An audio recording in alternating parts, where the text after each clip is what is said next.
You see on their tables, they have time. They discuss, they use technology, how to go out from the textbook, you know? Time. That's how they have been managing.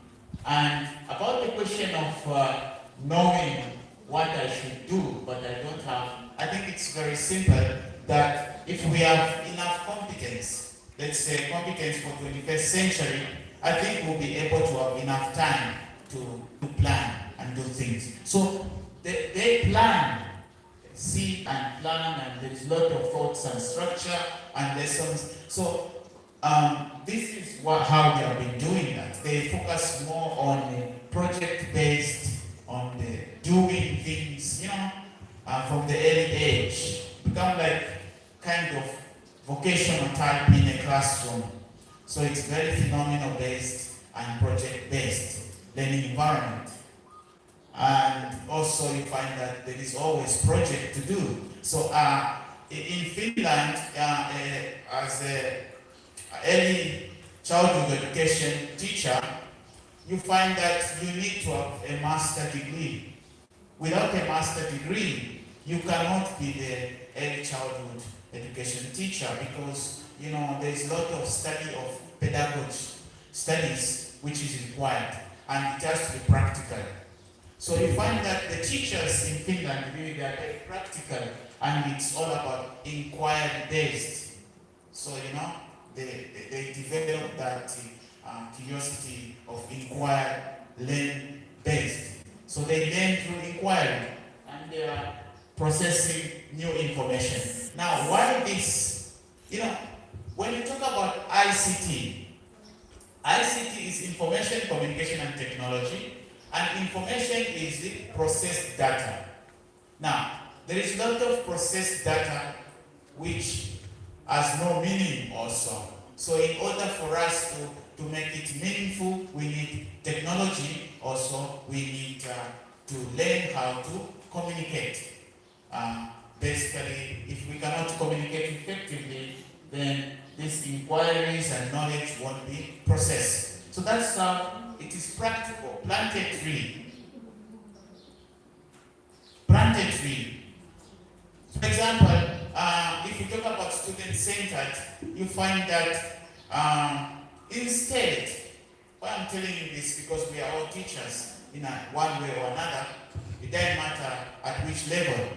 Now, in Finland, if I have to give a homework to a child, I thought about, let's say, part of the tree or plant. Here, we will go and draw the tree, name the part of the plant, and by heart. You by heart, roots are what they are singing. I hear a lot of singing around, So, but in Finland, they will tell a child, you go home and climb a tree, because it's a play-based.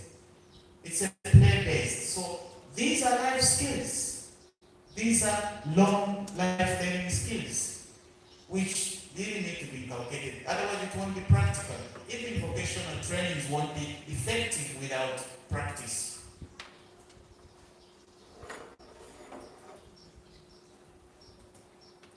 So, so it's all about enhancement of learning.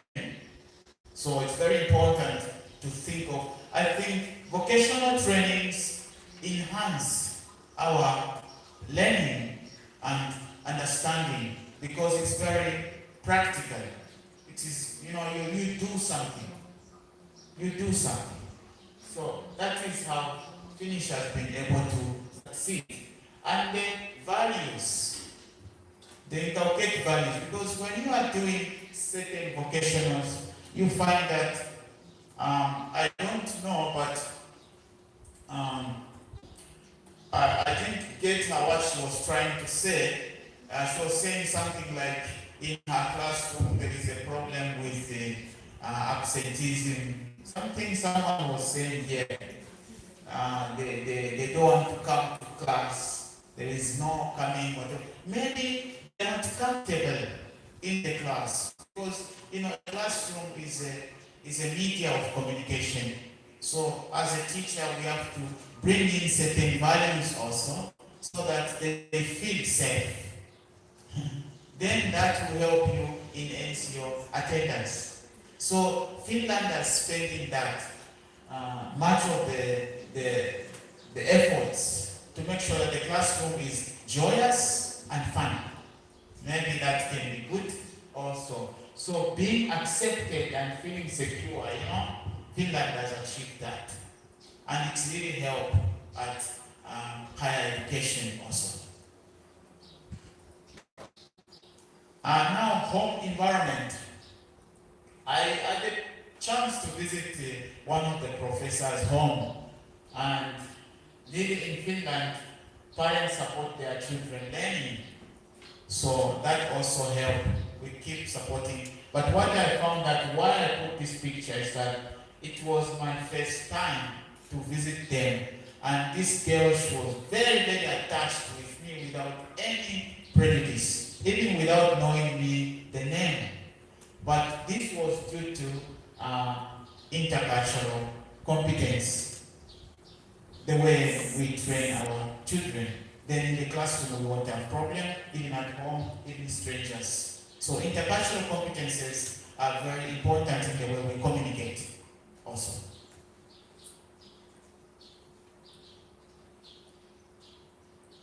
Okay, now, if learning becomes a joy, then vocational should become a joy. That's what Finland has done also. Nobody wants to take vocationals in India. I cannot say nobody. Most of the friends. Even I ask my daughter, what you want to do? Doctor, engineer, and nobody's interested. Why can't we make vocational education and skills or professional so that it can interest, the youths and the large population, because this is the future. Vocational, according to NEP, vocational training is the future of India because we have such a huge population. If everyone is skilled practically to do something, that would be good. Happily. Not just because I want to be a doctor because they pay me more or something. Everyone would want to be doctor and engineer. Why? Because vocationals are not made joyous. Maybe if we say, let's go and learn about the cultural heritage. Everybody will be like, I want to buy my question answers and all. I want to do something else. But we should have that. Vocational training is joyous. Finland has done it, so they take them out. They take them out. And that creates creativity in their classrooms. The classrooms are very creative. Vocational training enables such. They are trying to collaborate. The NEP is focusing on collaboration.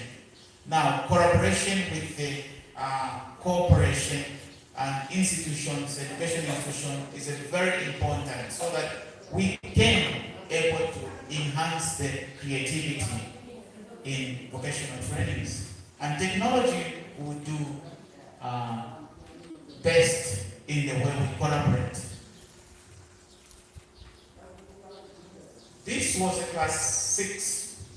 I had the chance also to go to another school and check class 6. This teacher was teaching, but at the end of the class, I was very surprised that everyone made something. Every student made something because the activity, the role of the teacher is very important in the class. I can assure you that all these kids, when they went home, they made a clock in front of me after the class. That was their vocation. So it is integrated in every classroom. You see, it is integrated. They do at the end of the school, you have something, to put next to you or to show your mother, your parents. This is the future we want. That's why the NEP is very, very important. It will take time, but it's possible. because we want the future which can do not just graduates, producing graduates, and we cannot build the future. We have to do, so that's why Finland has best education in the world. It has done it practically, and I believe it. This also, we were discussing about smart pedagogy. So one teacher was like, every time I'm training my kids, at the end of the lesson, they ask me to go and plant this tree. I ask why? Because they have fun. So she took me there. She immediately said, "So Joseph, don't mind, come." And where are you going? Then we went outside and we were trying to play here. And really, this way, I think it's a smart way to make it as a spontaneous activity in your lesson. And higher education also it can happen. I'm just bringing it down. So they enjoy it. And when they came back, since it was student-centered, when they came back to the class, their attention level, went up. And they were very hyperactive. And also, I think Finland is trying to do it in many ways, learning from outside.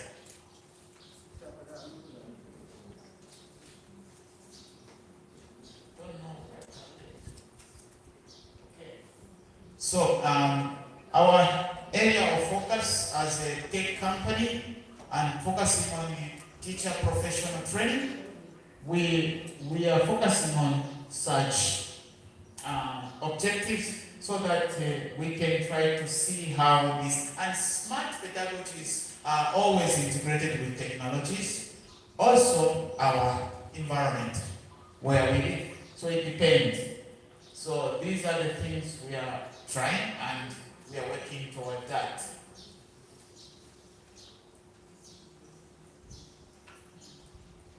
Okay, so this was my journey. Learning must be fun. Now, I think VET must be the funnest thing students can enjoy.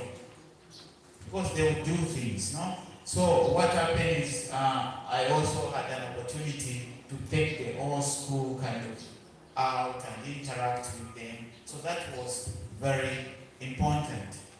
So now let's get back to we as, I'm not saying that to bring Finnish education here is not possible. It is possible. There are elements we can take. There are principles we can take from there. It's nonsense to say that Finnish education cannot work anywhere else.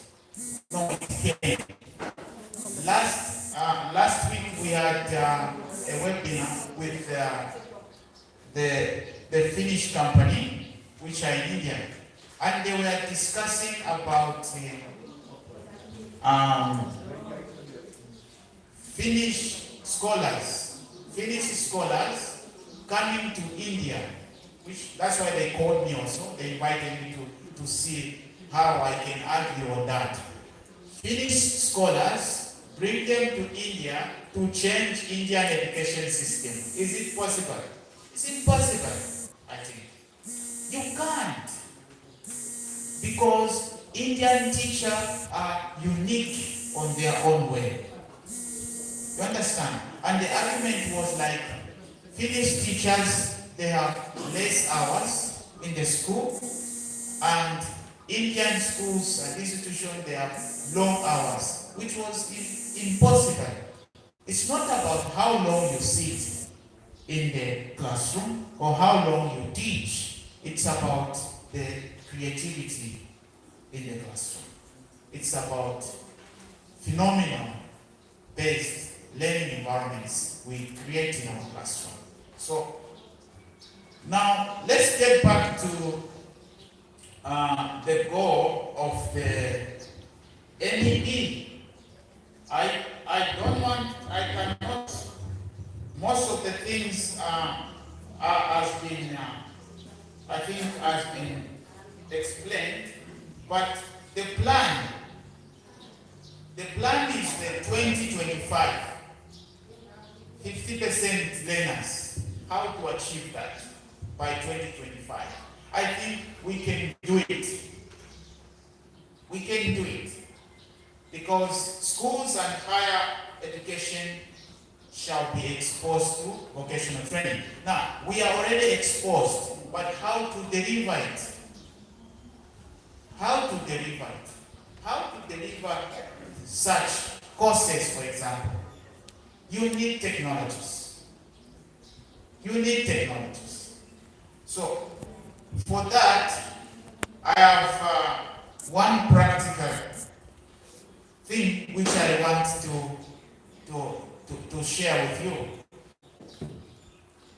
During the pandemic, it was very hard for the schools in the rural areas to access education because of internet, and second thing was because of no technology, and another thing is even the mother, father, they have smartphone, but they also use it for other things.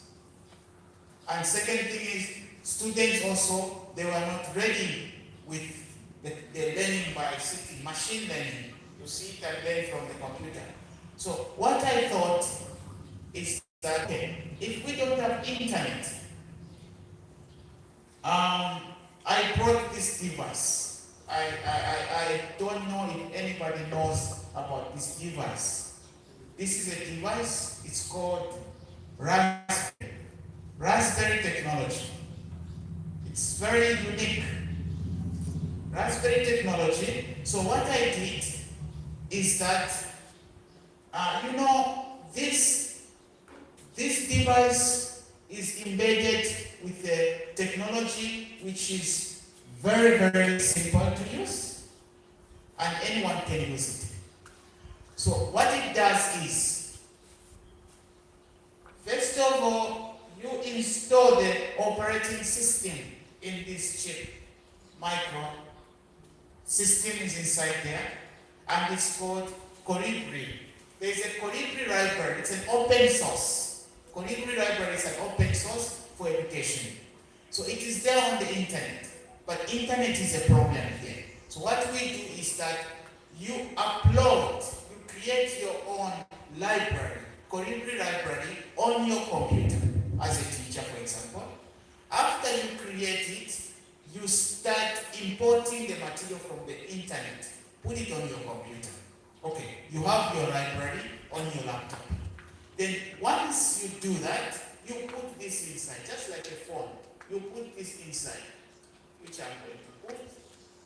Okay, so once you put, then you start through free Wi-Fi.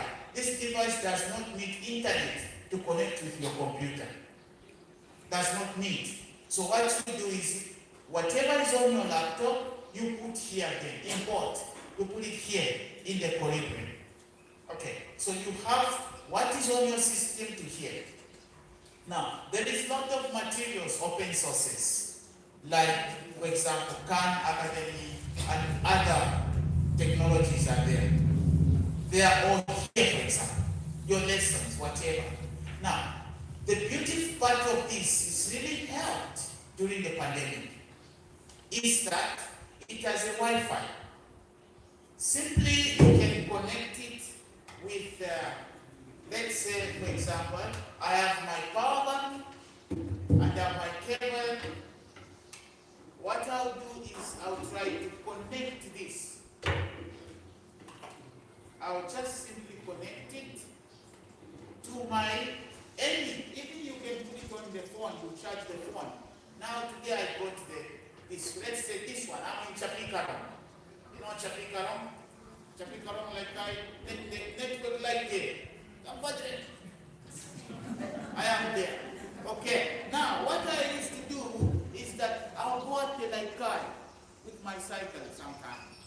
You know, pandemic time, because they are allowed to sneak, children won't access education otherwise. So I'll go and put this at one Laikai. I put at one Laikai, maybe where I have 6 of these.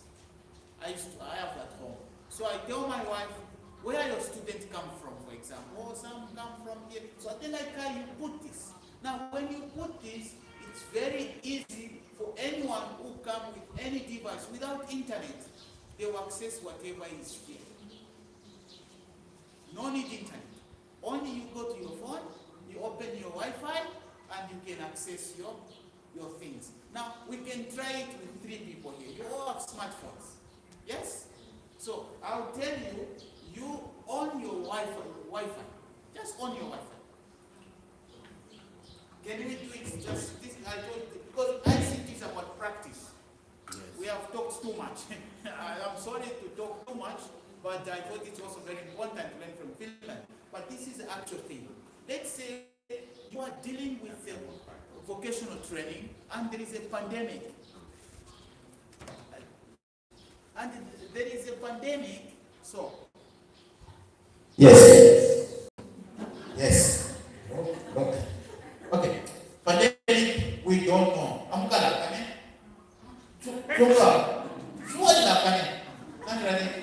I can't get. So I really these days I cannot sleep because I know the value of education. I could not sleep. I was thinking, which technology? I bought this from Germany by DHL. I called my friends, please, that technology which you have developed, send it to me. And they send it and I use it. Now, how I use it? Are you there? Wi-Fi?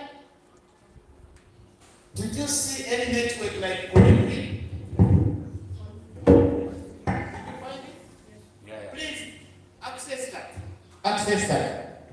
It's connected and limited. It will say unlimited, something like that. So let me connect myself also.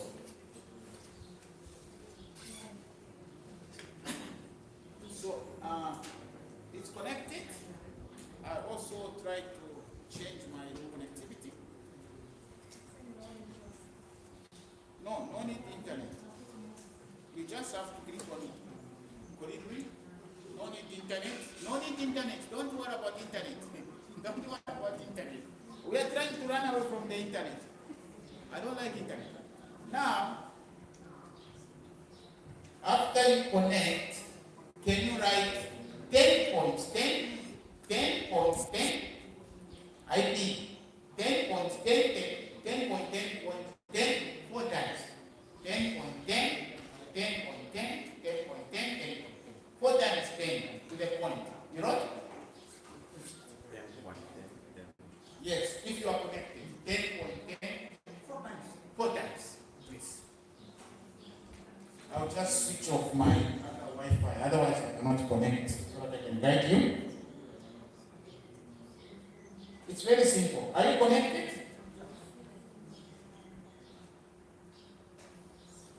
I am very sure others are connected. It's opening, Colibri, something? Yeah, connected. And username, password is coming? Okay, put admin. Username, admin. Password, admin. Chumra. Time matter. Just type. Yarba. Admin. Okay. If you are there, are you there?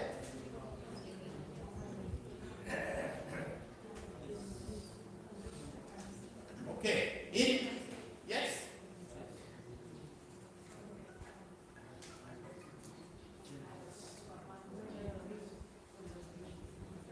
Okay.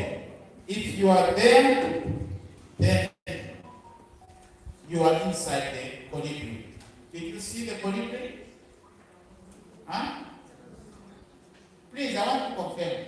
Are you inside? Okay. Now inside there, to your left upper corner, click there. You find that learners.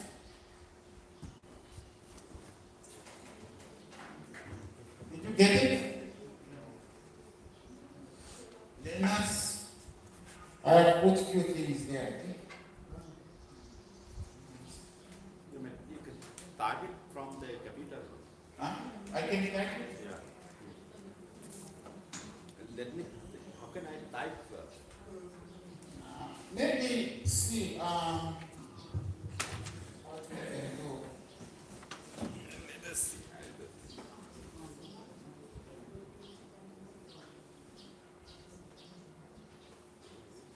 There is so many people with Wi-Fi here.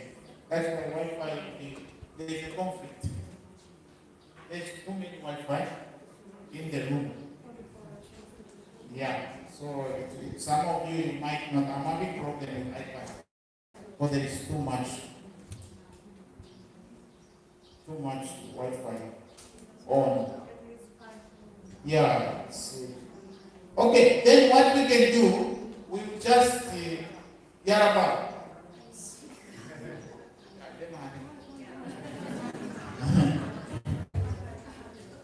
Okay, if you are there, for example, let me start with type later on.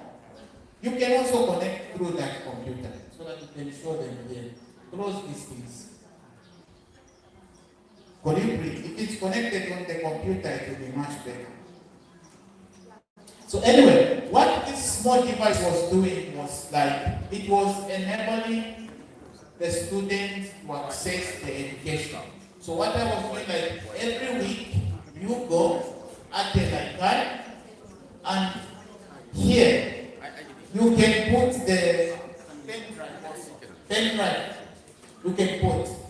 So some of the lessons which I'll do, I'll try to ask my teachers. And it was very difficult because the teachers, they don't want to be on the screen, recording. They don't want to be on the screen. So I got 2-3 teachers, they will record, you save in the pen drive, again, every Saturday, you go to the library and put. So it really helped.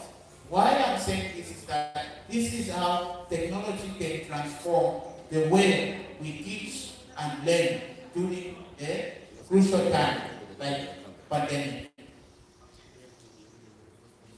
It's not connecting, I'm very sure, because of too many. Yeah.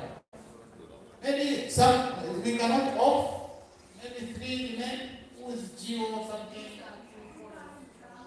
Or right? Okay, can you try again, sir? Anyway, so what I'm saying that these are the technologies which we can use. So every Saturday I go to the library, I change the content, they can access without internet. So technology really can do wonders. So we teachers, we have to be ready for 21st century skills. Otherwise, many teachers were in home. You imagine?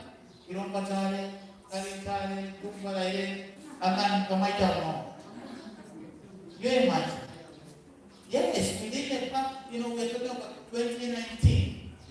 2019 to now. Only on 10, maybe they say, okay, you can start, but we don't know. So teachers, we have to be ready with the skills for 21st century. Otherwise, it's really not going to help. Even the vocational training won't be simple to implement in the future, because not everything will physically teach. Huh? Now it has been connected. Okay. It is connected. It has been connected. Okay, go to the browser. Just go to the browser, any browser. Any browser. Yeah, go to any browser. Yes, please. And type the IP, 10 times. Again. Okay, enter. So this will come. And admin. Yes. And give me your mouse, if you don't mind, so that I can do it from here. That is why wireless mouse. I think, yes. Just give me the mouse. No problem. No, just keep that mouse here. Or not waiting. Oh, no problem. Okay. So type password admin, please. Mouse is the other. So type password. I wanted to do from here. show them. Okay, and enter. Okay.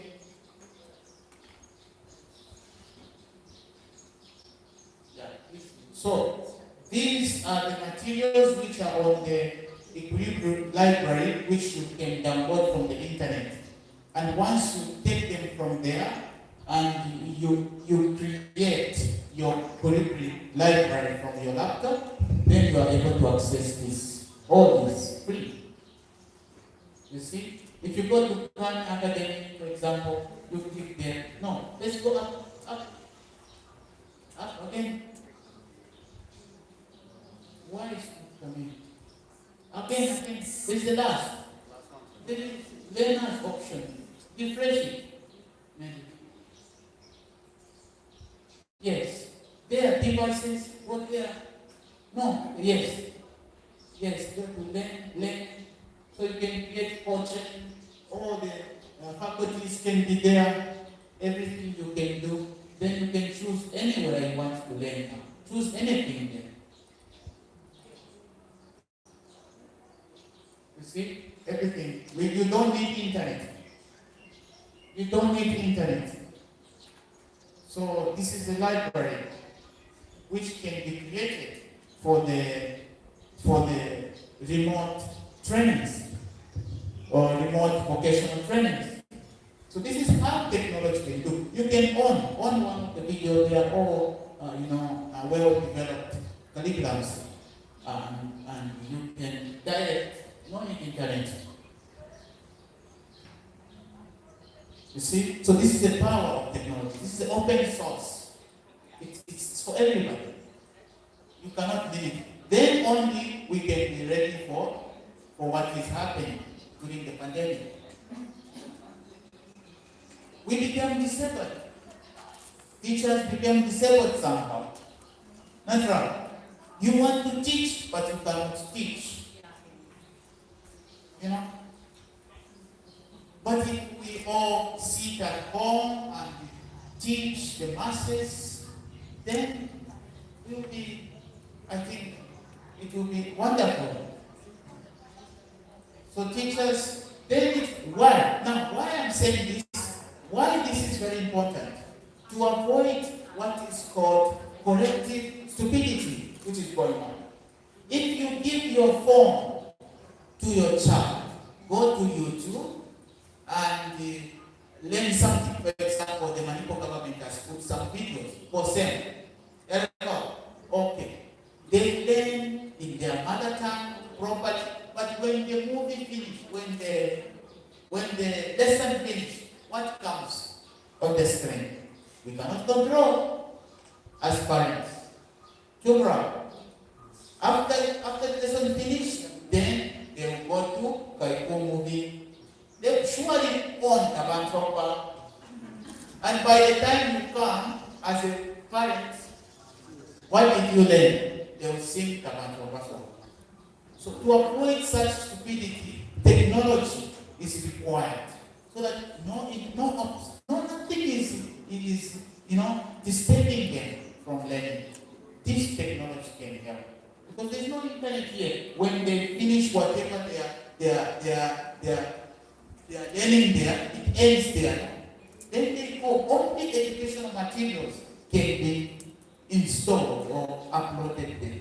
Because otherwise we cannot stop. Technology is for collective intelligence, not collective stupidity, which is going on. Even Facebook.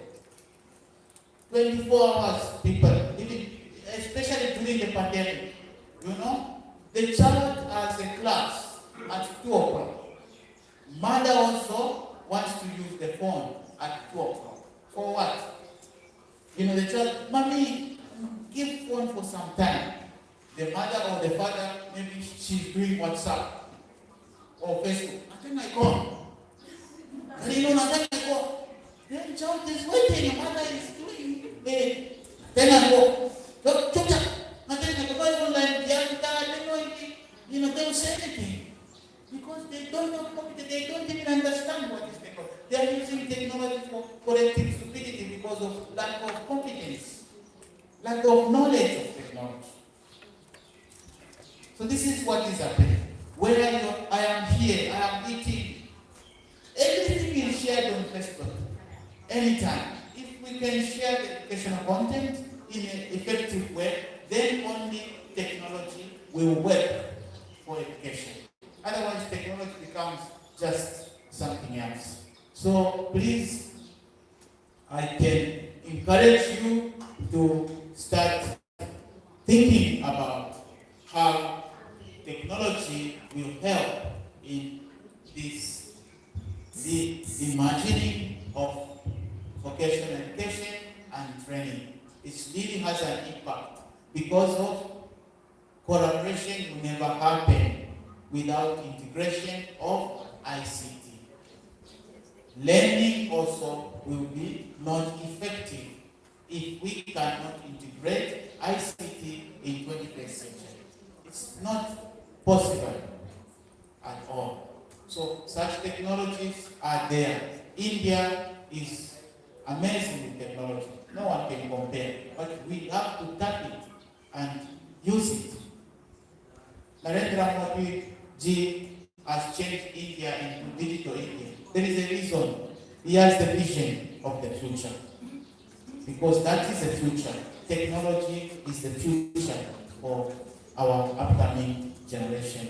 So maybe I would like to wind up here. And these things, the other thing is that these things which are inside here cannot be saved somewhere else. So your information is secure.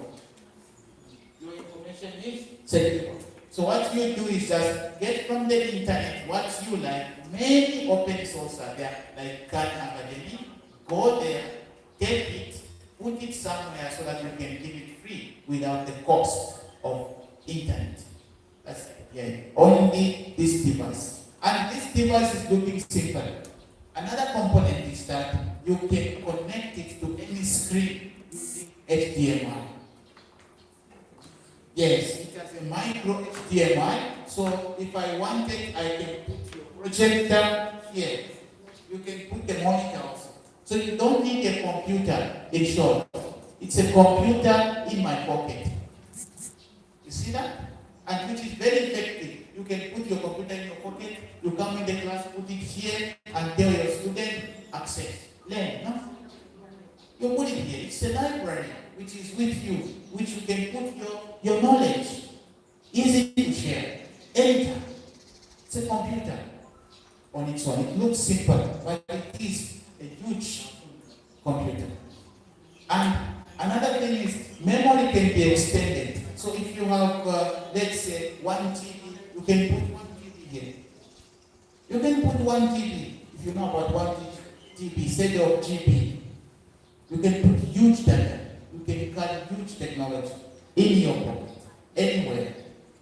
You go to Chapika also, you can share the knowledge to the masses. And this is what I'm trying to say, that teachers, let's be effective in the way we deliver our knowledge. And only technology will help us to fulfill the goal. Otherwise, you just like, if I cannot come to school, how will you teach me? If I cannot come to college, how will you teach me? This is the question. Yesterday, they had a teachers meeting after 10. The 10 was like, all the schools open in Manipur. All the teachers came to the school. They were so happy. I miss teaching. I love, these are the feedback. But I told them, why you do not teach? Why? Does it mean that teaching happens only in the classroom? Or physically? No. Technology can make it possible. There are virtual learning environments which can be utilized. There are open sources, open universities. There are open institutions. So technology has made it possible. Anyway, so thank you very much. I'll leave it here. I don't want to spend much of your time. Maybe if there's any other questions or anything, please can ask. So that was session. Professor Joseph, if any two, three questions from the participants, he will be very happy to take up.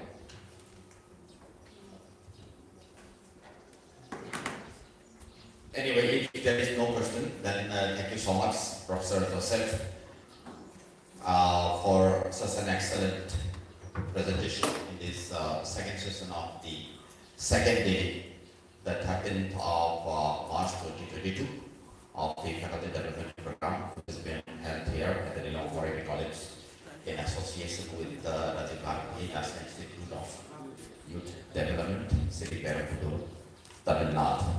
And I'm just reminding you once again that the faculties and the coordinators, as well as some of the people there in Rajiv Gandhi National Institute of Youth Development, they are also joining online through our Zoom platform. So we are very happy to be there online, and we also would like to extend our heartfelt thanks for participation in this 3-day faculty development program, which is being organized by Nilong Warren College in consultation with Rajiv Gandhi National Institute of Youth Development, City Perambudur, Tamil Nadu. Thank you so much. Next. Thank you, sir. Professor Joseph Simbani, for your interactive and very lively session. It's an enlightening session. You have mentioned about incorporating technologies in teaching vocational courses, and also how it will be helpful for the teachers to deliver our lesson to our students.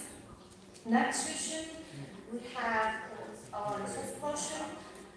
Professor C.S. Bolmaite, Director, Center for Skill Development and Entrepreneurship, Manipur University, and he is going to give a lecture on mainstreaming vocationalization of higher education under Russia's theme for reimagining vocational education, problem, prospects, and suggestions thereon.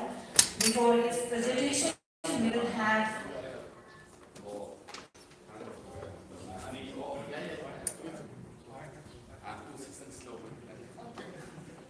so I'd like to request sir to present his presentation. Thanks.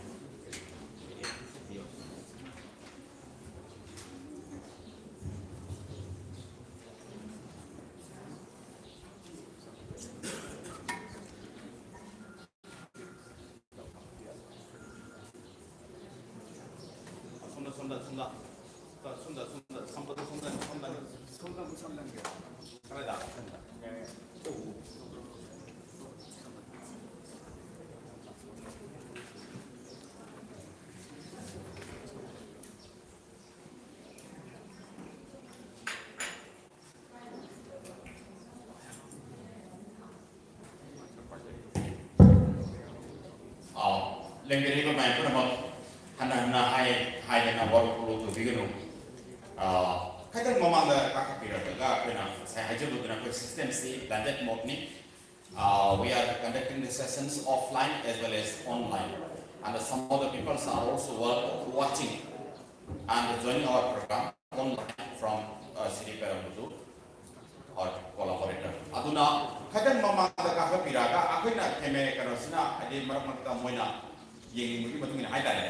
Sertifikat itu ini na, saya kira mungkin saya kira ni yang orang betul kan. Sertifikat macam apa itu nuai jadi na, apa kita ni mesti ni apa bahan saja.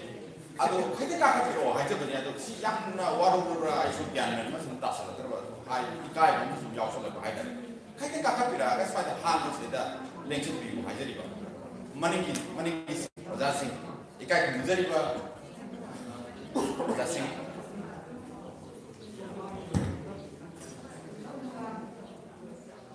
Aku udah sini suka main sini no, apa orang?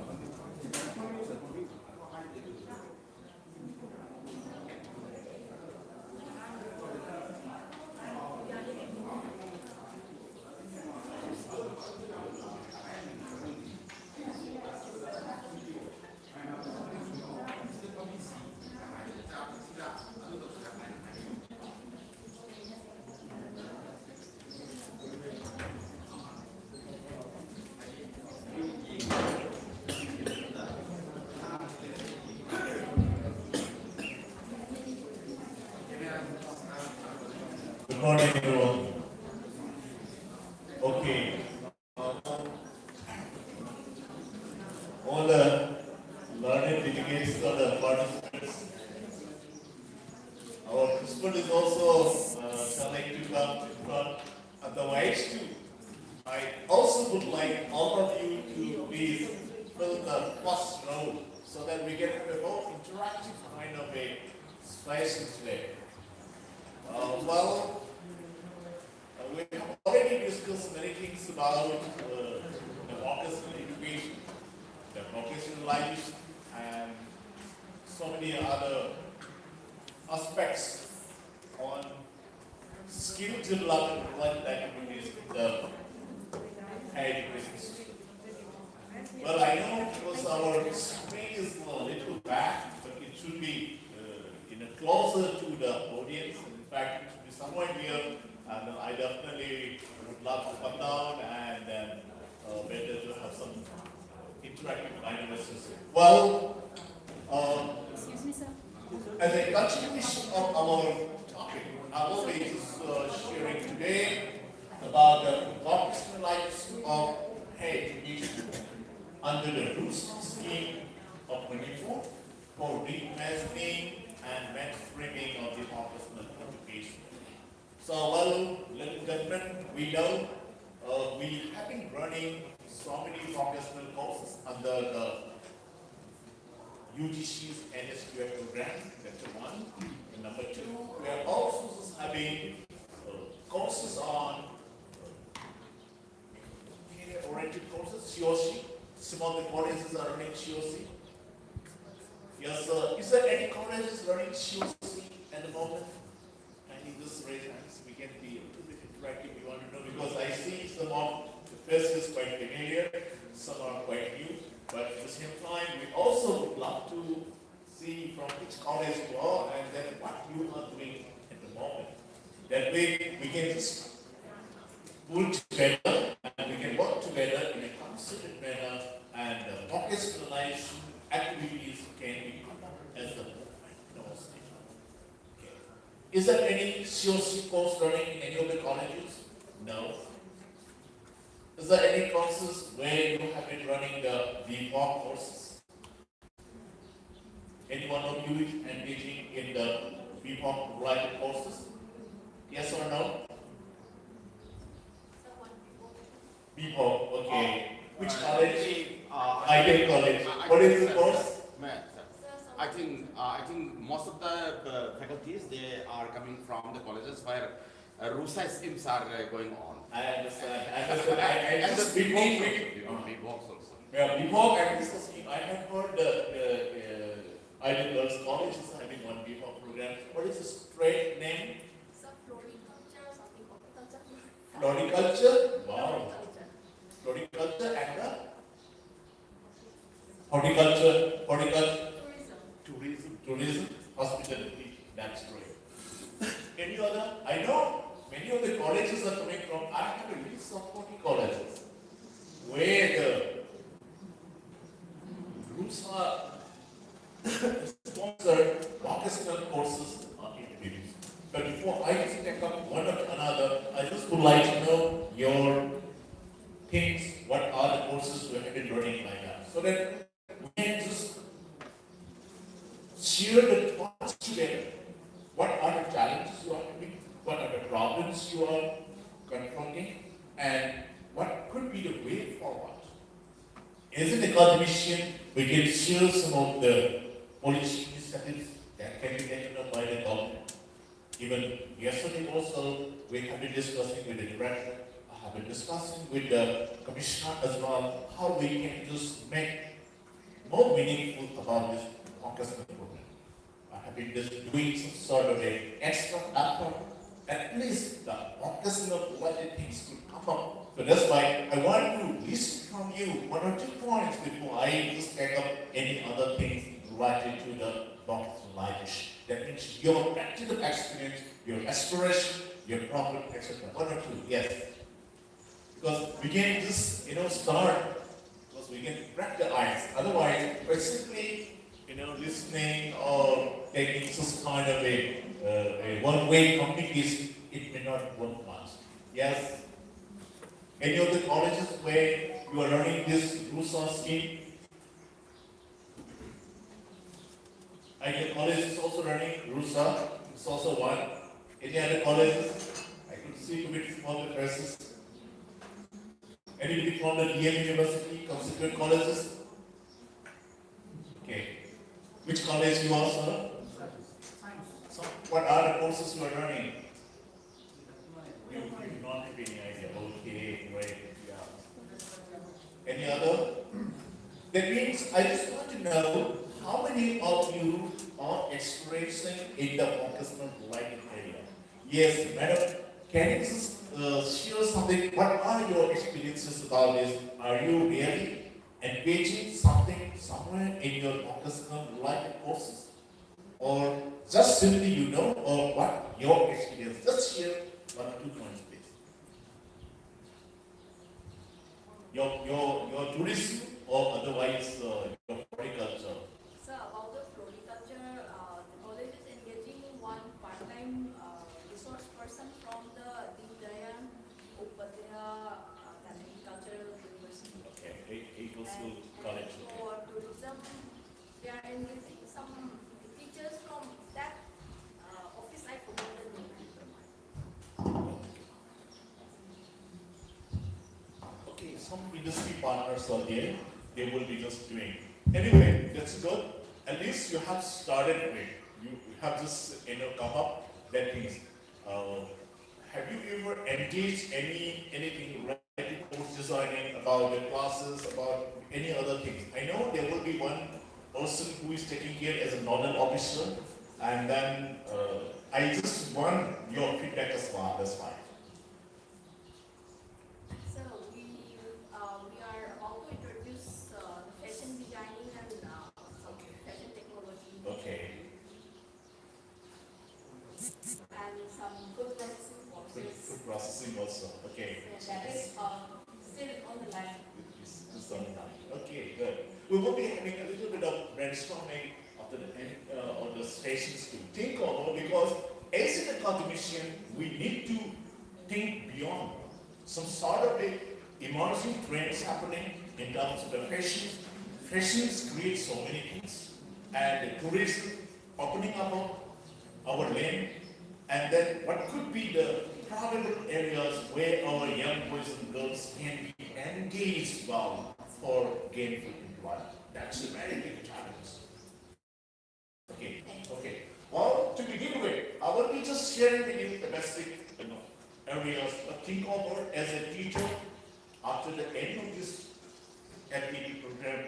Once you go back, you can also think of introducing one course of vocational studies. Think of, discuss with your principal, and then we definitely will suggest the policymakers to extend some sort of a financial assistance help, including the UGC, AICT, or any other funding agencies. Even the skill hub initiative is coming up. Then we can have a hub and spoke kind of a model, wherein we can collaborate some colleges and the university so that we can make use of the resources in a very, very productive and optimal manner. So that is what we are just looking for. Anyway, I will just briefly run down some of the provisions in the NEP 2020. It's becoming so important as for the vocational education today. Well, you see to it, India is envisioning to become a global knowledge superpower in the next few years down the line. That is the big mission India is having. It's a very, very ambitious plan. It's having, so by 2025, 50% of the learners, as Professor Joseph also has mentioned, in many instances we got it, 50% of the learners, including the class 6 onwards, down to the higher education level, they are supposed to get the exposure to the vocational area. That is one. Then gross normalization, we talked a lot about it, the skill manpower for industry revolution 4. So wherein the technological intervention is becoming so important. Even the educational technology which we are using the digital intervention and whatnot. As I was telling about the artificial intelligence, blockchain technology, then you can also have big data analytics and so forth are the future prospects we are just having. We are also having so much of areas in the biotechnology, genetic engineering, then pharmaceutical, so and so forth. We can also just think of it.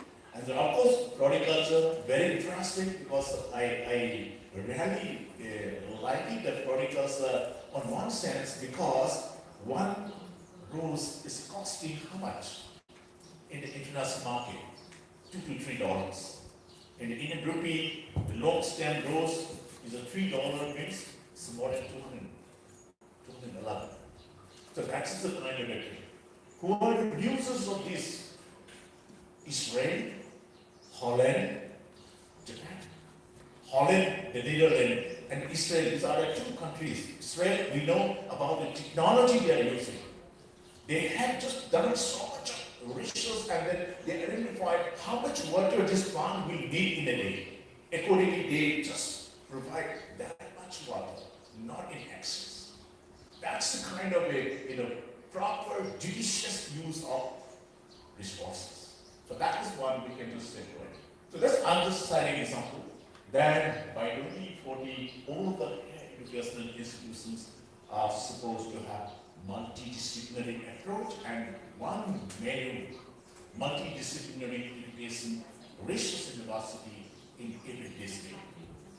At the level of the IIM or the IIT. That's the kind of a dream government of India is having, and that's why what should be our preparedness, what shall we do so that we may be able to contribute something in the field of study wherever we are pursuing. Well, going ahead, we have so many other aspects even in the NEP agenda. I won't touch much on it. Even the professional universities like the agricultural universities, technical universities, now they are going to have integration and probably they will be just having multidisciplinary kind of approach in the years to come. Okay, then internationalization of the higher education, transforming the regulatory system, etc. But when we talk of the multidisciplinary aspect, it's very challenging to see the kind of the pedagogy we are using, the curriculum we have to design, the syllabi for the courses that's to be covered, and the LOC, learning outcome based curriculum framework. So that is also another kind of a domain we are just experiencing. So moving ahead, I just would like to highlight some of the provisions wherein we can just insert the vocational education. Earlier it was 10+2 kind of a system we are having in the school and with. Now it is going to have 15 years, 5 plus 3 plus 3 plus 4. So they are segregating these level school and higher secondary. Now is a foundational is earlier 2 years, integrating the 3 years of Anganwadis, etc. Make it 5. Then 3 years for 3 plus 3 to 5 is the primary. Then middle is from 6 to 8, and secondary is for up to 12. So that's why 9, 10, 11, 12 is a secondary. So in the middle school onwards, from the class 6 onwards, the young age, some sort of a vocational exposure by way of industrial rigid, factory rigid, by way of some sort of interactions with the prominent personalities. On certain backless days, they will be just beginning with. Just to imbibe some insight and motivating things in the minds of the young people. That is what we have to see. And then so much of integrations, etc., will be there. But one thing is integrating vocational and the skill development related things in the school level. That is to be beginning. So what could be the areas? Even the coding can be imparted in the school level.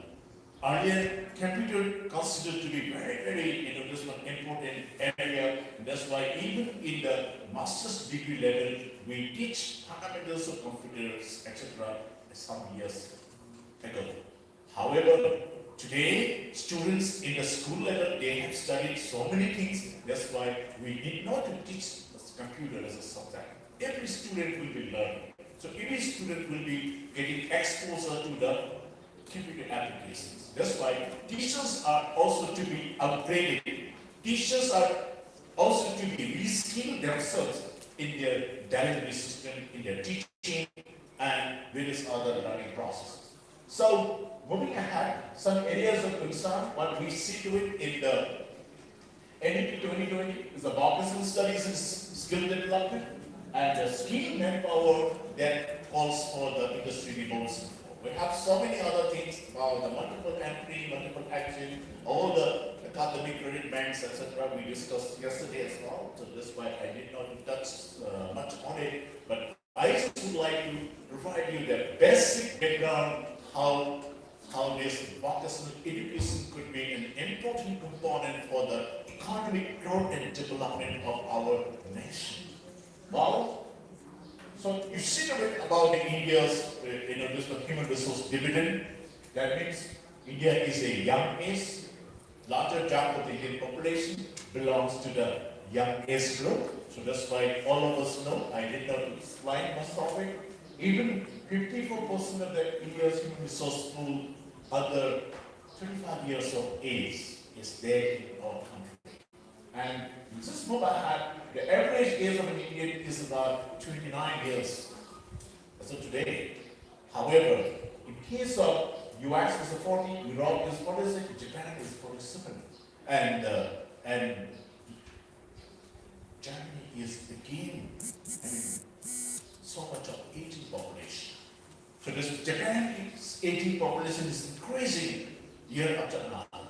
So that's why they require young people to take care of their aging population group, and at the same time, they require young people to replenish the requirement of the human resources in different fields, different sectors. So that's why learning foreign language could be another skill area that can give some sort of an employment opportunity to our young boys and girls. So that's why we need to see with the changing trends happening the world over.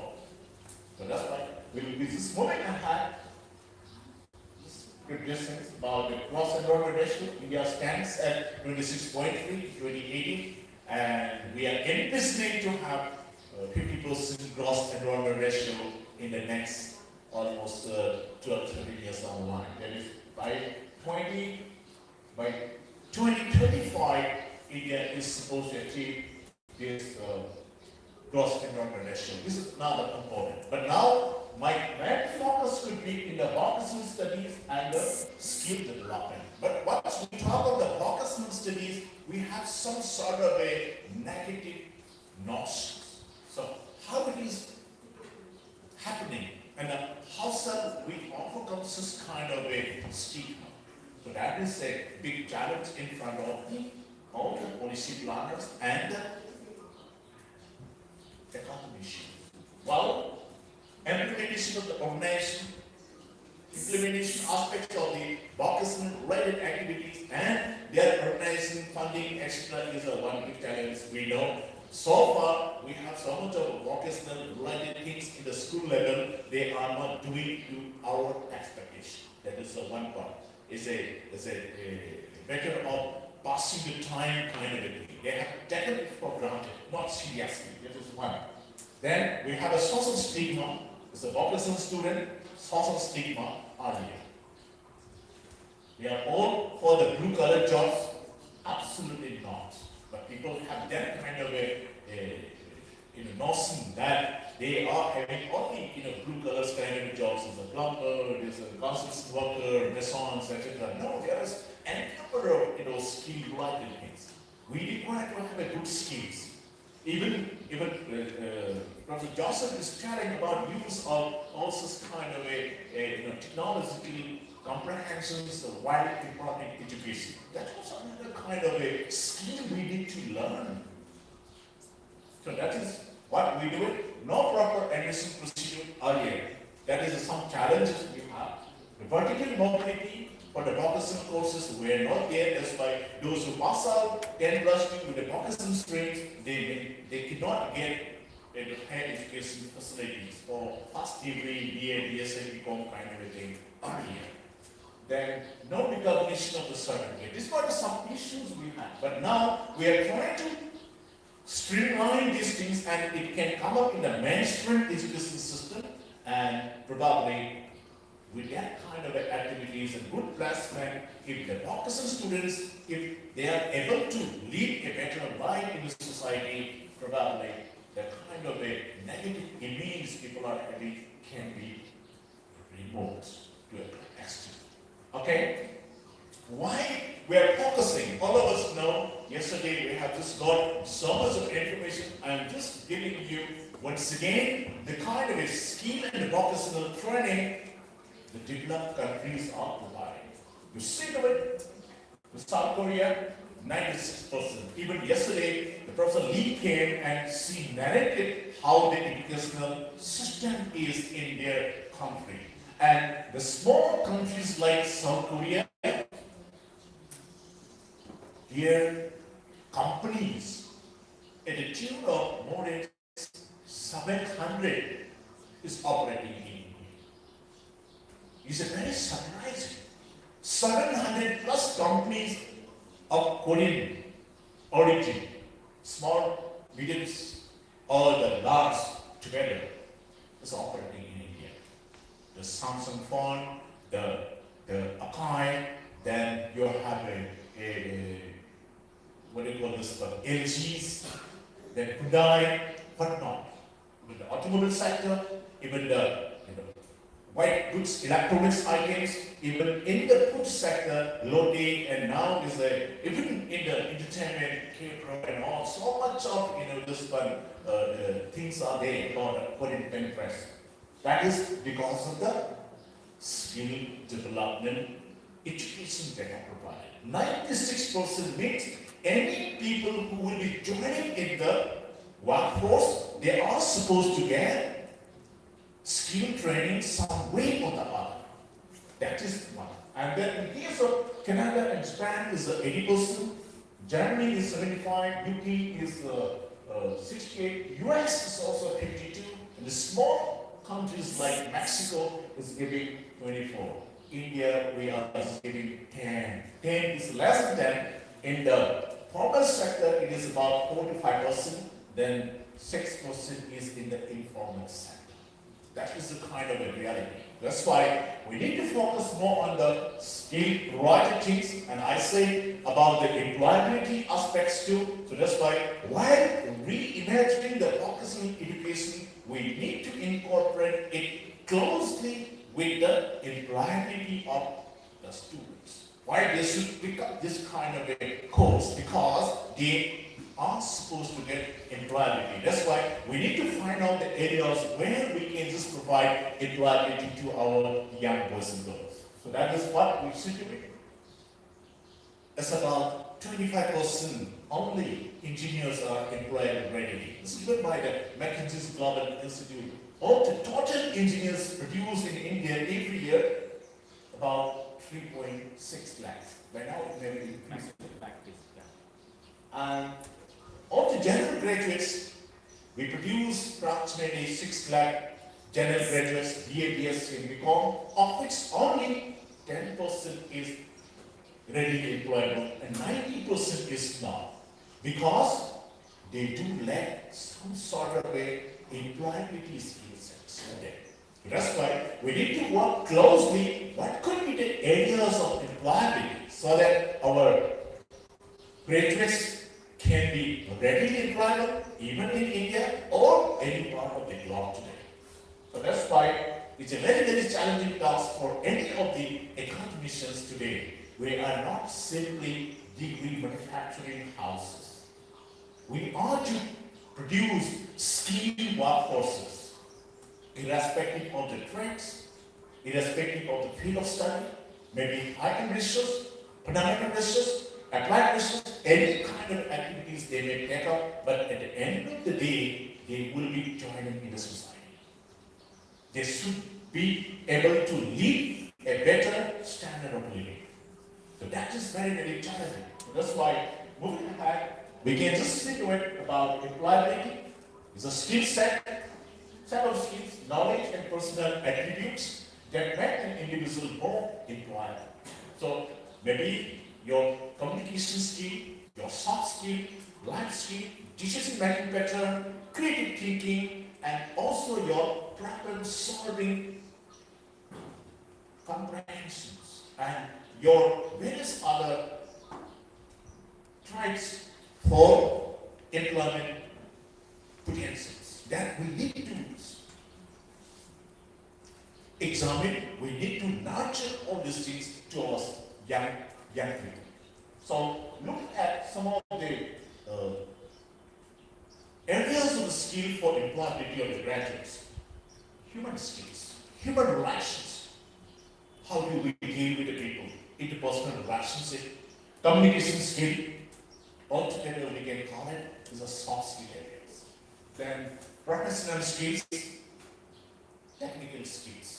Maybe your financial skill, financial knowledge, your knowledge about the floriculture, your knowledge about the vermiculture, even your knowledge about the waste management. There are so many other areas where we can just look into your comprehensions about the hospitality, your attitudes, your way of dealing with the people.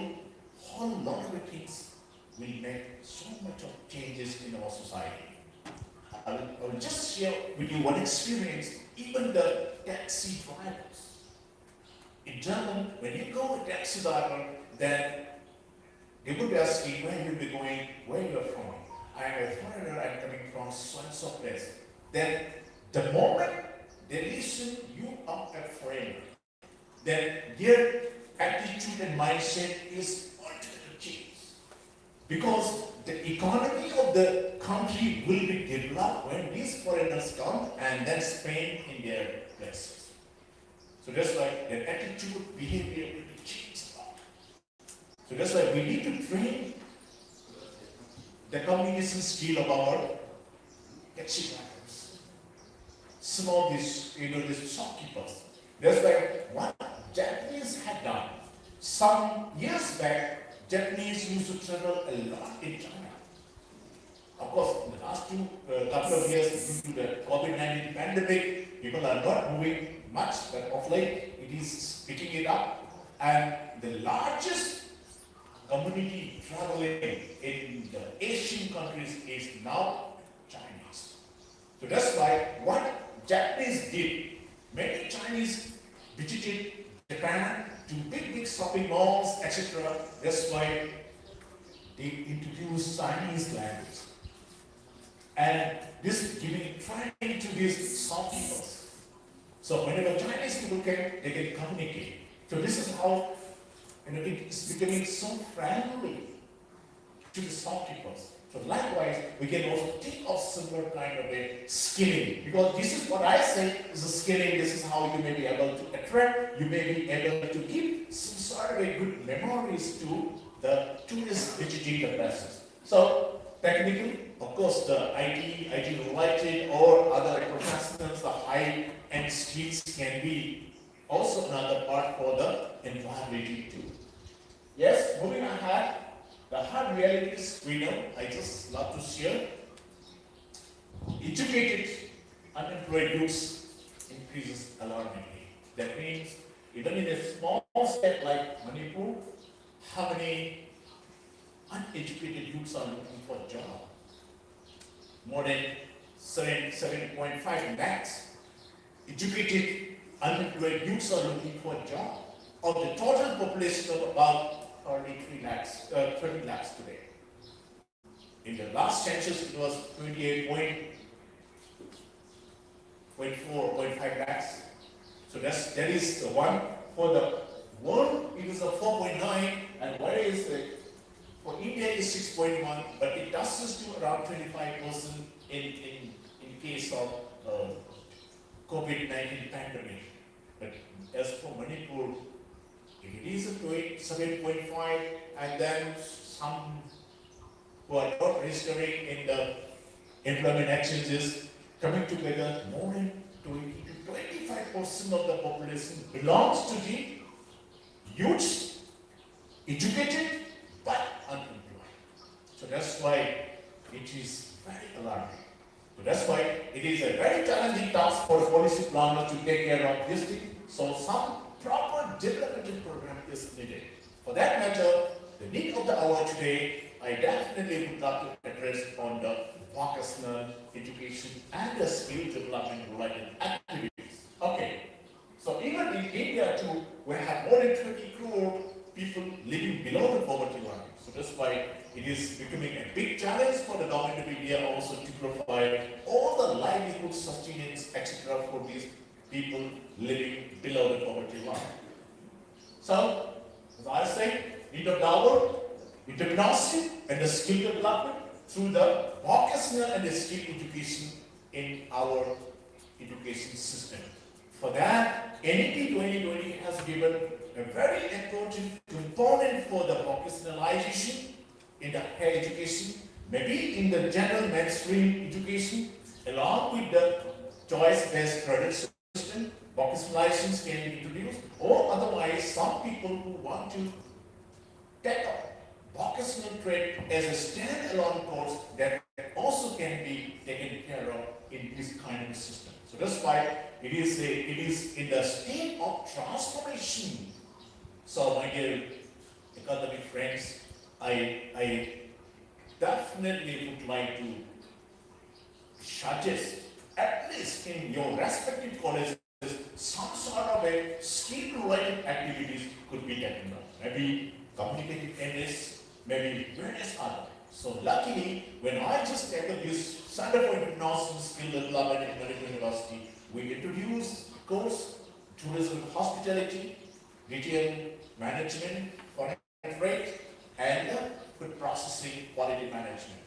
We try to provide Myanmar language, Chinese language, and Korean language. We have already signed the MOU with the Korean language, teaching through the King Sejong Institute. That's why while learning your this one, BVOG and MO program, we have just provided 2 papers in 2 semesters. And at least they will be getting, some sort of a comprehension in communicating in this foreign language. That they need it. So that is another advantage. Not only that, we provide technical application, we provide accountings so that they will be just learning how to do some sort of accounting. So at the end of the day, they will be getting some sort of a degree in the vocational things, but imbibed with so much of multifaceted inputs. That is how we just practice it. So that's why of late, the result is really encouraging. Many of our young boys and girls are getting employment, not only in Manipur, outside Manipur too, in India, and even abroad too. Our students are getting classes in Japan, and some are waiting for the Korean. Last time, we picked up around 6 of our students for employment in the Korean firms, but due to pandemic, it has been delayed for their, this one joining, etc. That is purely because of the additional skill set we are just trying to impart to our students. Well, as I said yesterday also, we have a holistic way of looking at education is the knowledge, skill, and the behavior, attitude and behavior. So that's why we need to situate in a student, when we impart something, the knowledge is one part, new things, new information, etc. But the skill component, unless they do something they may not be doing. So if you want to impart skill, let them do something. So for learning swimming, unless you jump in the water, you may not be able to swim. So that's why such kind of things we require. And at the same time, attitudes and behaviors also comes about. Etiquettes, employability, attitudes and behavior is also very important. We need to impart social skills, we need to impart some etiquettes of working in some workplaces, which we can just do it in this component. Well, moving ahead, skill sets, we have already defined. White-collar skill set, theoretically, vocational education and skill development are the drivers for increasing productivity of the individual. That's number one. Profitability of employers, and finally, the growth of the nation. And that's why skilled workforce is considered the most important human capital required for the development of the country. So today, we can no longer be sitting just simply producing the DP holders. We need to think of producing the skilled manpower. Okay, so with that, making our youth more employable, promote entrepreneurship, and finally, the job provider. So this is what we do it. And in fact, we need to align so much of things in the future direction. Basically, academic reforms, the innovations in the pedagogy, curriculum, evaluation patterns, teaching, learning processes, governance, and management. These are the few areas where our faculty members, the administrators, etc., can just look into. The other aspect the government can take up, but some areas about the pedagogy, about the innovative way of teaching learning processes and the proper use of ICTs in the teaching learning processes, etc., that is up to our mindset and our active involvement in it. So we have to be proactive in that stance, and we can just go ahead. And we also just have seen so much of other areas of the skill gap analysis taken up. So I need not to just take up much on it. But now, BPOP and more courses have been introduced by the UGC. That's why this is one way of mainstreaming the vocational education.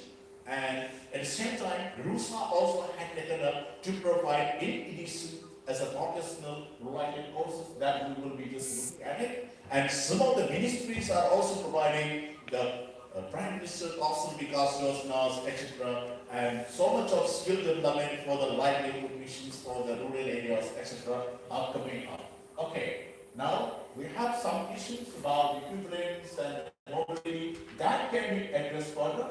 Then, as I just shared yesterday about the courses introduced, I skipped these things. Mainstreaming, choice-based credit system, vocational subject as an add-on course, entrepreneurship in self-employment, incubation centers, etc., etc., and also looking at the locally relevant vocational courses is very much need of the hour. So this is one letter UGC had said about the equivalence. So we need not to worry about the equivalence of the BPOC. As I say, BPOC is equivalent to BA, BSc, or BCom, any other degrees. Two important factors about the upward mobility, transdisciplinary upward mobility for the higher education, and also for the employment aspect where any graduates can apply. Then this is how we are just having the levels. Level 1, as I say, is class 9, 10 onwards, it moves. Then we have different job roles given by the Sector Skill Council based on the NOS, National Occupation Standard. And these are the level 1, in the tourism and hospitality, just an example, is the dishwasher, housekeeping, and the food server, front desk officer, the level 4. The level 5 is a food service supervisor, front office executive, inventory research, and maybe the level 6, the guest relation manager, housekeeping supervisor, so and so forth. Level 7, that is the reservation and the revenue manager, transport manager. These are the graduate level kind of job roles. So that's why this is in the tourism and the hospitality sector. It may be in the retail, it may be in the agricultural sector. There may be so many areas in the food processing too. Even for different kind of fruits and vegetables, for the making of bakeries, and so much of areas for the dairy-related products like that. So that's why there are a number of areas which we can just identify for the this, biggest job roles that can be implied along with the general education. So that's why these are the total credits one has to earn Starting from level 4 is the 18 credits and 12 credits together 30. 30 is the minimum. So that's by 60% and the 40% and certificate will be awarded. So these are the exit points anyone can exit and entry. Multiple entry and multiple exit. So no dropouts in between. So that is the kind of a thing given in the higher education system today. Well, even the MBA and level 10 is the doctoral degree level, PhD. That's also there. So, just about the RUSA, I just want to spend a few more minutes about the RUSA scheme. 11 threads in 40 colleges. We have 40 colleges, okay? I have a list of 40 colleges running this kind of threads, and 11 threads and 30 industry partnership. Faculty members, not increasing, we have some problems in the faculty, they are not recruiting, they are totally betting on the third-party services. And on course, it is running curriculum, it's a little bit heavy for the add-on courses, then credit points 30 per semester. So, my dear academic friends, if a student is taking add-on course, can he or she take up 30 credit in addition to the normal courses of study? It may not be feasible. So that's why you try to practice it, but it may be just for namesake. We have to be very practical, pragmatic in the approach. So that is what we just try to situate. So I have examined the syllabus. They have got 5 papers, okay? First 2 is the general education component, including the communicative English and the technology, the basics of management, etc. That's fine. Then others are the skill-related components, 3 papers, and then you have a 6 credit points, 80, 12. Every paper is having 6 credit points. Doesn't matter. But 30 credit points is an addition in a semester. How about the timing? Last one will be very high. So that's why sometimes students may not be able to do it. So that's why we have few challenges in it. Evaluation pattern not taken up by the concerned sector skill council. If the sector skill council is there, we have to rely on it. Only in remote cases where the concern or the relevant sector skill council is not there, then we can form another kind of evaluation pattern. So that's why the elevated traits RUSA had identified is the IT and IT-enabled services in Elevate College. The most demanding IT and IT-enabled services. Tourism and hospitality in the 10 colleges. Processing, preservation technology, 7 colleges. Media and journalism in 3. Horticulture in 2 colleges. Industrial fish and fishery in 2 colleges. Retail management, 1 college. Horticulture, 1 college. Computer hardware, 1 college. Rubber manufacturing technology, 1 college. And in fact, this is the demand that alternative is a 1. I am not just giving you the respective colleges, but this is the data we have. But the problem is these courses is run as an add-on, so that's why it is not that very effective. So that is the one we just come across. Then this is the thing. But now the road ahead, as for the vocationalization timeline, we have to see the next 5 years, 10 years, or beyond. We can just go on. Introduction to the vocational subject as a multidisciplinary subject under the choice-based credit system, industry, institute partnership, and the global benchmark. This could be some areas of concern for successful running of the vocational courses. Because once we produce it, it has to be acceptable at the global level. Because job work is internationalized. That is one we see to it. Then, while doing this kind of a thing, the colleges or institutions, or for that matter, the department, I just like to share small things. We should homework, how we can go ahead. I love to share some aspects on it, but one thing, when you sit with this kind of a chain, how strong it is. You may have very big departments, big persons, but if you have one of this type, this chain is as strong as its. Give it a little bit of strength, it will strike over here. So that's why while doing any kind of activities of the organization, even in the implementation of the vocational courses, we should not find any weak points. If you are having any weak points, it will strike. So that is what we are to examine. So that's why we again would like to just share with you one thing, that is about the rest between the here and the tortoise. We learned a story in our childhood days, right? The tortoise and the hare. Who won the race? Tortoise won the race. How? Hare ran very fast, but stopped in between. He slept the beneath of a tree, and in between, tortoise moved fast, continuously, without stopping, that it reached the destination faster and quicker. The knowledge, the point which we got it, the learning which we just acquired is slow and steady wins the race. That is the as I was saying, that's very important. Slow and steady wins the race. Okay. If there is a race for the second time, who will be winning? Tortoise or the hare? Hare definitely will be winning. Why? Because it knows the mistake. Failure is the pillar of success.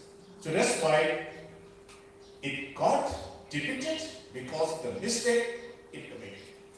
So if it is a race for the second time, then here will be running very fast, non-stop, and will be winning that race by multiple forms. So the learning is, if you are fast and consistent, it will be very difficult for you to be beaten by others. It will be very difficult for the others to beat you. So that's why this is one, fast and consistent is again the best. And maybe as a human being, we may make mistake. We might have undertaken some mistake. Yes, it's understandable. But let's not repeat the same mistake over and over again. Okay?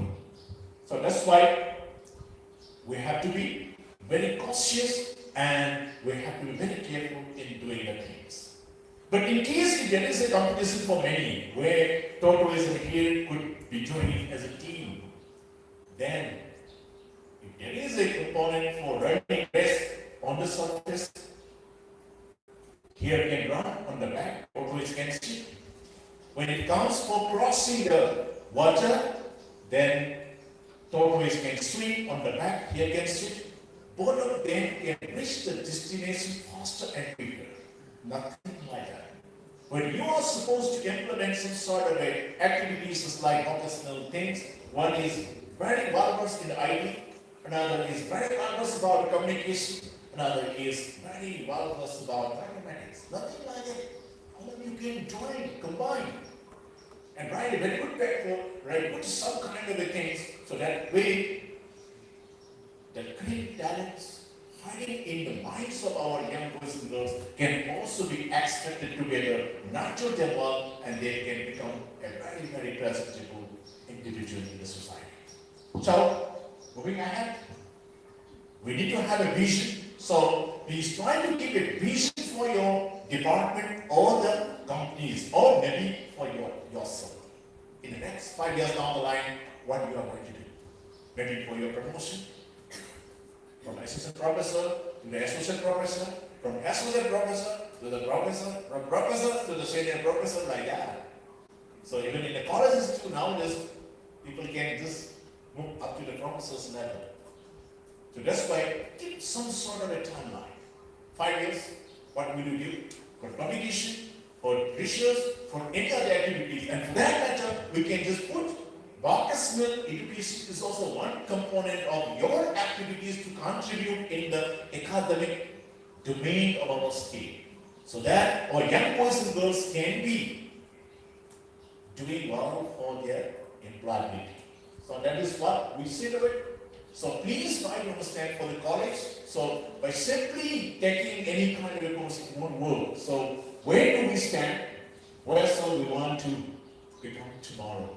Please then you can see with the journey. So there are so many other aspects, knowledge, skills, values, etc.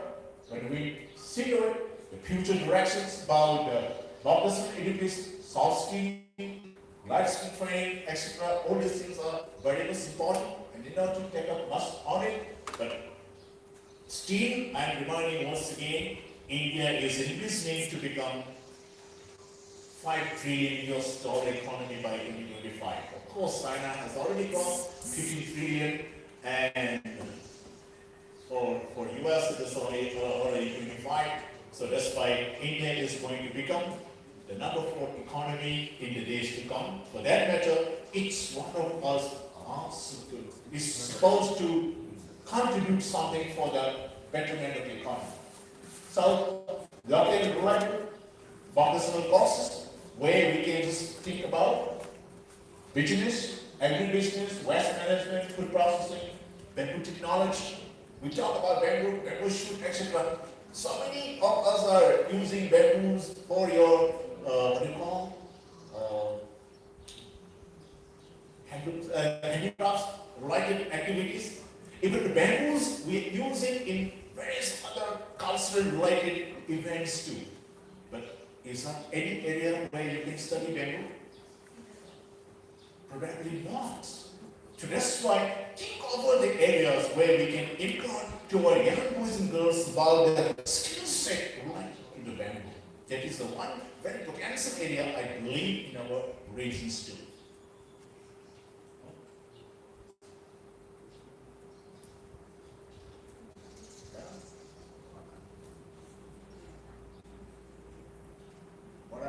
Okay, so then fashion designing, fashion apparel, recently one college called NB College somewhere. They came and they introduced Bachelor of Fashion Technology. Luckily I could help them, they slave eye, everything, it has been designed and they started and their examination is going to be conducted. That's a very encouraging because especially for the young girls, there will be so much of potential area. Yesterday I was cited about the makeup of the bridegrooms in a marriage ceremony. How much amount they are charging? You consider it. Even for the pandalas, even for photography, whatnot. So much of things. Even for advertising today, good professional photography is needed. So that your product can be presentable and you can do a whole lot of good things. So academic reforms and finally active participation from the relevant stakeholders like you and me, the teaching faculty. That is one. But moving ahead, even the prospects, I just would like to say, okay, Manipur is now experiencing a different kind of experience.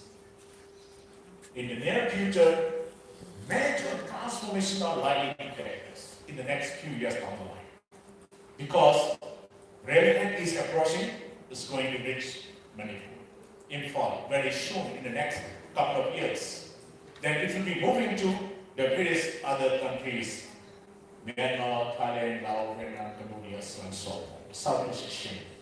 Then India, Myanmar, Thailand, highway, India's ethics policy, these are again another domain which we can just sit with the changing things happening. India's active engagement with the big state countries, wherein Bangladesh is also interested to join, and at the same time, Mauritania is recognized as a normal immigration point. Of course, during the pandemic and the latest development in their governments, things are in a different way. Otherwise, it's coming up in a different kind of a transformation. So what could be the benefits of these things? So some benefits we can see to it. Foreign language learning, maybe Korean, maybe Chinese, because the larger chunk of the population in Singapore even is a Mandarin speaker. Then Thailand, you can have Myanmar, you can have Japanese smartphone. But some of the aspects is people are getting smart when they know about the foreign language. That's also one part. If they are smart enough, people want smart people to work together in a smart company. So that's also one part. A vast world of job opportunities enhances the life skill, live better, and live longer because they learn new things. That's why their mindset is something else. That's why they live longer, even people say. And increases the cultural awareness. And because of the cultural awareness, he has good capacity to work in any of the areas, and he or she can interact different group of people in different cultural backgrounds. Then finally, it increases the listening power, and they can become a good global citizen. So that is the one aspect.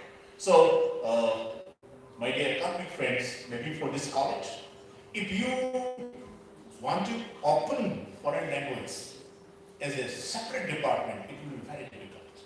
Government will provide many things because you cannot. But the easiest way that you can do it, you can just organize some students of yours who are interested to take up foreign language as an add-on course. That part you can take up. Because foreign language is approved as a skill area by the UGC. So, in order to introduce this foreign language, let me just share. As per the foreign language, what I did, we have signed an MOU with the King Sejong Institute. It has a division here in Imphal. You sign the MOU, and then they have a one paper to be taught, maybe online and offline both. Their trainers will be provided. Then by signing the MOU, what you will be doing, you will be just paying some fees for these students, for collecting from the students directly to their institute, and then around 1,000 or 2,000 for the reading materials. You can charge hardly 100 or 200 from the students for your institute course. Provide a classroom, let the students learn it. Around 90 hours in a semester, they will be just sitting for, after that, level 1. Another 90 hours, level 2. So, in the 3 years duration, our students can get the opportunity to sit for topic. Topic means test of proficiency in Korean language. This is what we have introduced it in our Manipur University. Though we have a foreign language department, but what I have taken up is the add-on course for our MBA student, for our BMOC students, for our tourism students, for our retail management, for our foreign trade students. So that's why it gives good opportunity. So colleges can take up that.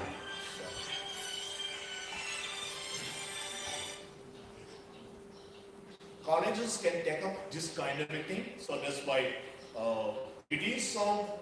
Principal can sign the MOU with the King Sejong.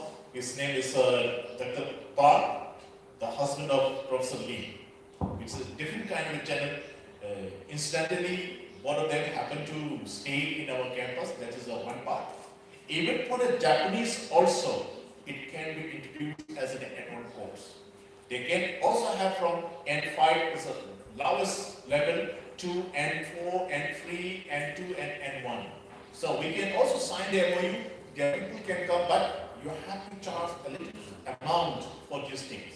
So that way, in addition to the normal course of study, this kind of a focus and a skill-related area can be imparted along with our normal degrees to our students. Okay, So moving ahead, why I'm just giving you what attractive things. One Singaporean dollar is equivalent to 56 INR Indian rupee.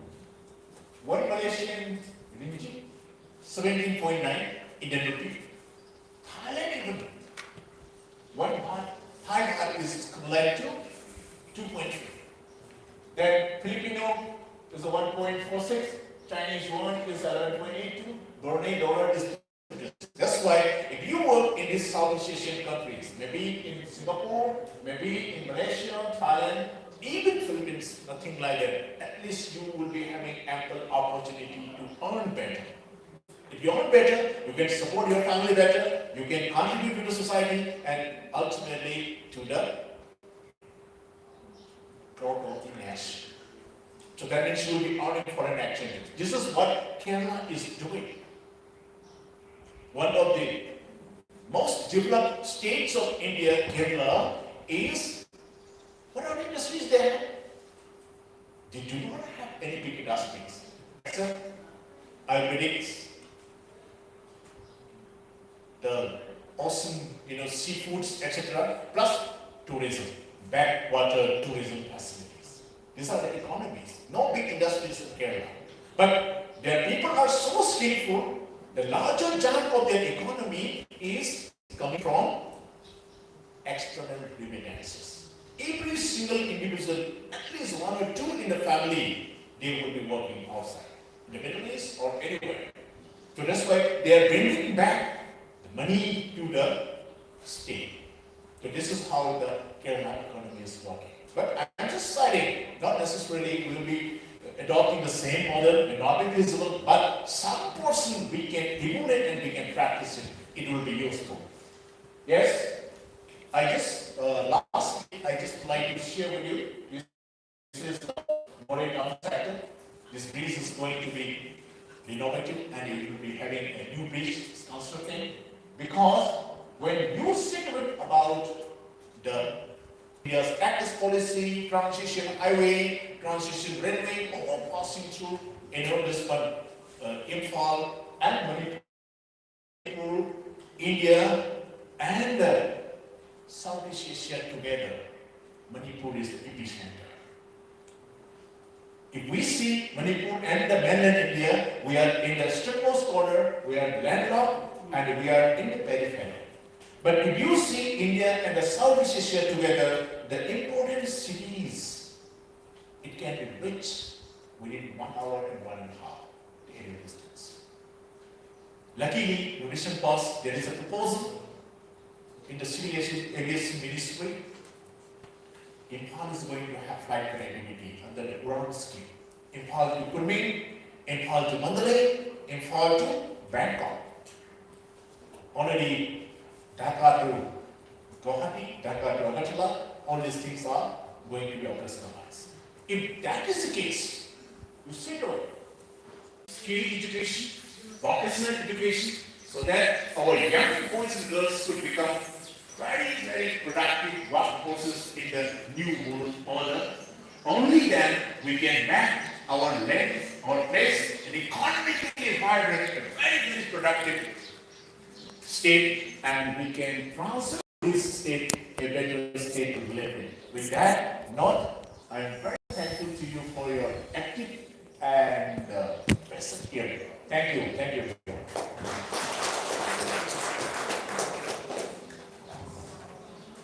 I will spend a couple of minutes for question and answer if you have, otherwise we will wind up. Yes, questions if any.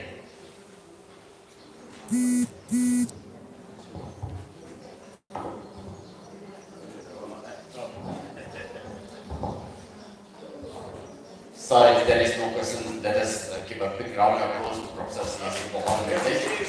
Okay. One question.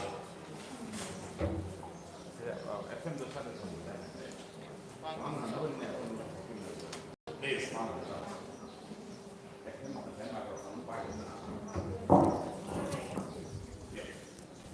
Thank you very much, sir. I'm inspired in your talk with. So,